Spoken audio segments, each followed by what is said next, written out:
Nananatiling walang paggalaw sa presyo ng mga gulay sa kabila ng pagtama ng andap o frost sa ilang taniman sa Cordillera Region. Ayon sa Department of Agriculture, alam na rin ng mga magsasaka ang kanilang gagawin tuwing may andap. Si Gab Villegas sa sentro ng balita. Maagang namili ng gulay si Julie sa Kamuning Market kaninang umaga. May inilaan siyang 1,500 pesos na budget para sa isang linggong supply ng iba't ibang gulay tulad ng carrots at patatas. May paraan si Julie para malaman kung sariwa ang gulay na kanyang binibili. Siyempre po, titingnan ho namin yung pinakapuno. Ay, yung ano niya po, tangkay, kung bagong pitas po talaga. At saka kung saan po galing yung gulay na yun. Sa pinakauling price monitoring, nasa 95 pesos kada kilo ang presyo ng repolyo.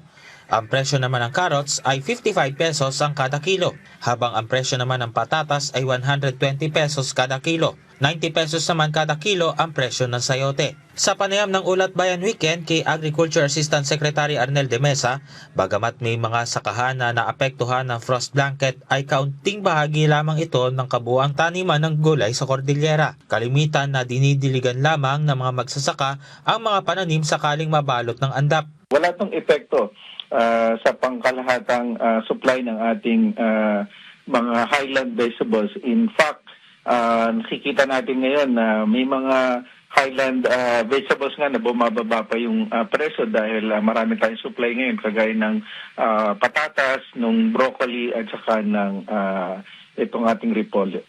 Ayon naman sa vendor na si Ariel, hindi lang nanggagaling ng Cordillera ang mga gulay na dumadating sa Kamuning Market. Maraming dumadating na gulay sa iba't ibang lugar. Hindi lang naman isang source ng gulay.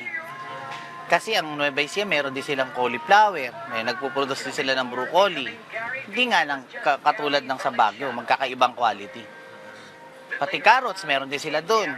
Kung makakapag-produce ka sa ibang lugar, di mas maganda kasi maraming pagkukunan. Gab Villegas para sa Pambansang TV sa Bagong Pilipinas.